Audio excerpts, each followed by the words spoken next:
এখানে প্রশ্নে লেখা আছে NH4Cl অর্থাৎ অ্যামোনিয়াম ক্লোরাইড যৌগে মোট কয় প্রকার বন্ধন আছে। এটা আসলে অনেক ফেমাস একটা কোয়েশ্চেন, তোমাদের ইন্টারমিডিয়েটের জন্য অনেকবার বোর্ডে এসেছে। সো চলো এটা একটু সমাধান করি।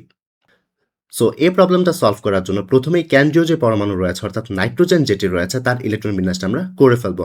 নাইট্রোজেনে আমরা জানি 7টা ইলেকট্রন থাকে, যার ইলেকট্রন বিন্যাস হয় 1s2 2s2 2p3, রাইট। আর আমরা জানি 2s যেটি উপশক্তি স্তর রয়েছে তার একটা অরবিটাল থাকে, আর 2p যে উপশক্তি স্তর রয়েছে তার 3টা অরবিটাল থাকে। তাই তো এখানে 2s এর উপশক্তি স্তর হচ্ছে একটা এটা, আর 2p এর যে 3টা অরবিটাল এগুলো হচ্ছে এগুলা, তাই তো। সো 2s এর যে একটা অরবিটাল থাকে তাকে আমরা নর্মালি 2s বলি, আর p এর যে 3টা অরবিটাল থাকে তাকে জন্য আমরা কি বলতাম, px py pz, রাইট। তো এখানে দেখো 2s এ কয়টা ইলেকট্রন রয়েছে, 2টা ইলেকট্রন রয়েছে, তাই হুন্ডের নীতি মেনে আমরা এখানে 2টা ইলেকট্রন প্রবেশ করালাম। আর 2p3 তেও 3টা ইলেকট্রন রয়েছে, তাই হুন্ডের নীতি মেনে আমরা 3টা ইলেকট্রন এখানে প্রবেশ করালাম। তো এই ছিল আমাদের কেন্দ্রীয় পরমাণুর ব্যাপার, তাই তো। এখন চলো দেখি যে অ্যামোনিয়াম ক্লোরাইড যে যৌগটি আছে এটা আসলে কিভাবে গঠিত হয়। দেখো প্রথমেই যে নাইট্রোজেনটি আছে এই নাইট্রোজেনের যোজ্যতা স্তরে কয়টা ইলেকট্রন রয়েছে টোটাল, এখন 5টা না। দেখো 2s2 2p3 অর্থাৎ এখানে টোটাল 5টা ইলেকট্রন রয়েছে। এই 5টা ইলেকট্রনের মধ্যে 2টা ইলেকট্রন হচ্ছে যুগ্ম অবস্থায় আছে বা জোড়া লেগে আছে, আর 3টা হচ্ছে অযুগ্ম অবস্থায় আছে। আর আমরা সবসময় জানি বন্ধন গঠন করতে আসলে অযুগ্ম ইলেকট্রন লাগে, নর্মালি সমযোজী বন্ধন গঠন করতে গেলে অযুগ্ম ইলেকট্রন লাগে, তাই তো। আর সন্নিবেশ সমযোজী বন্ধন গঠন করতে গেলে মুক্ত জোড় ইলেকট্রন লাগে, তাই তো আমরা দেখে আসলাম, রাইট। সো এই যে 3টা অযুগ্ম ইলেকট্রন রয়েছে এই 3টাকে আমরা এখানে রাখলাম। অযুগ্ম বলতে কি বোঝাচ্ছি, যে সিঙ্গেল অবস্থায় আছে। আর মুক্ত জোড় বলতে কি বোঝাচ্ছি, জোড়ায় জোড়ায় আছে, তাই তো। জোড়ায় জোড়ায় আছে এবং বন্ধনে আপাতত অংশগ্রহণ করছে না, তাই তো। তো এখানে যে 3টা ইলেকট্রন ছিল এই যে 2px 2py এবং 2pz অর্থাৎ p অরবিটালে সেই 3টা ইলেকট্রন লিখলাম, আর এখানে 2s এর যে 2টা ইলেকট্রন রয়েছে জোড়া লাগে ওই দুটাকে এখানে লিখলাম।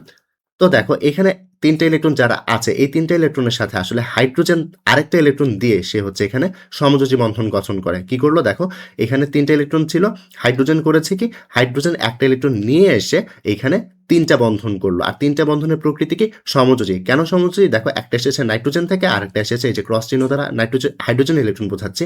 দেখো একটা এসেছে নাইট্রোজেন থেকে আর ক্রস চিহ্নের যে ইলেকট্রন সেটা এসেছে হাইড্রোজেনের থেকে, অর্থাৎ দুইজনে একটা একটা করে ইলেকট্রন দিয়ে তারা শেয়ার করছে, তাই না। এরকম কেস এখানে কয়টা আছে, 3টা আছে। অর্থাৎ এখানে সমযোজী বন্ধন কয়টা, অর্থাৎ এখানে সমযোজী বন্ধন হচ্ছে 3টা আপাতত আছে।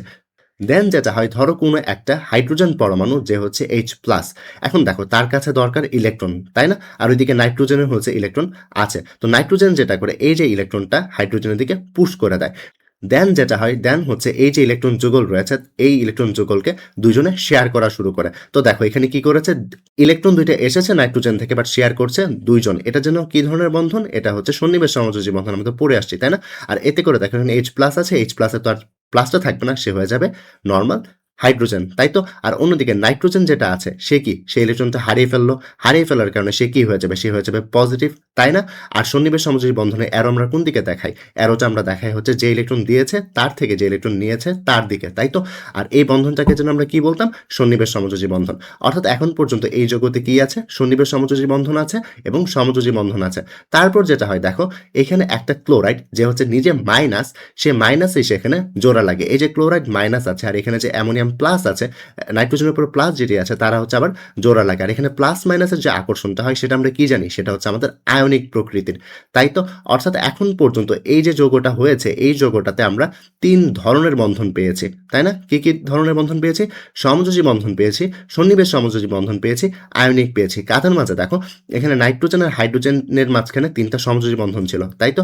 আর এই নাইট্রোজেনের সাথে এই হাইড্রোজেনের সন্নিবেশ সমযোজী বন্ধন ছিল, আর অন্যদিকে এই নাইট্রোজেন প্লাসের সাথে এই ক্লোরাইড মাইনাসের আয়নিক বন্ধন ছিল, রাইট। অর্থাৎ এখানে 3 ধরনের বন্ধন হচ্ছে অ্যামোনিয়াম ক্লোরাইডে পসিবল হচ্ছে। তো আমাদের কোয়েশ্চেনে কি জানতে চাওয়া হয়েছিল যে অ্যামোনিয়াম ক্লোরাইডে মোট কয় প্রকার বন্ধন আছে। সো অ্যামোনিয়াম ক্লোরাইডে আসলে এখানে 3 ধরনের বা 3 প্রকার বন্ধন রয়েছে, এটা হচ্ছে আমাদের অ্যান্সার। বাট তোমাকে যদি কোয়েশ্চেনটা এভাবে করা হতো যে অ্যামোনিয়াম ক্লোরাইডে সমযোজী বন্ধন কয়টা, তখন অ্যান্সার হতো 3টা। যদি এমন বলতে অ্যামোনিয়াম ক্লোরাইডে সন্নিবেশ সমযোজী বন্ধন কয়টা, তখন অ্যান্সার হবে 1। অ্যামোনিয়াম ক্লোরাইডে যদি বলে আয়নিক বন্ধন কয়টা, তখন অ্যান্সার হবে 1। বাট যদি বলে কয় প্রকার বন্ধন আছে, মানে এখানে 3 প্রকার বন্ধন রয়েছে, সমযোজী বন্ধন, সন্নিবেশ সমযোজী বন্ধন, আয়নিক বন্ধন। আশা করি বুঝতে পেরেছ। আর এখানে একটা জিনিস হয়তো তোমাদের কনফিউজিং হয়ে গেছে যে এই যে স্ট্রাকচারটা আছে এই স্ট্রাকচারটা আসলে অ্যামোনিয়াম ক্লোরাইডের আমি কিভাবে বুঝলাম। দেখো এই স্ট্রাকচারটা অ্যামোনিয়াম ক্লোরাইডের কেন, দেখো এখানে নাইট্রোজেন কয়টা আছে, এখানে যে নাইট্রোজেন আছে নাইট্রোজেন হচ্ছে এখানে একটা আছে, এখানে হাইড্রোজেন কয়টা রয়েছে, দেখো একটা 2টা 3টা, 4টা হাইড্রোজেন রয়েছে অর্থাৎ NH4 এবং ক্লোরাইড কয়টা আছে? ক্লোরাইড এখানে আছে 1টা অর্থাৎ NH4Cl। এই স্ট্রাকচারটা হচ্ছে অ্যামোনিয়াম ক্লোরাইডের। আশা করি বুঝতে পেরেছ।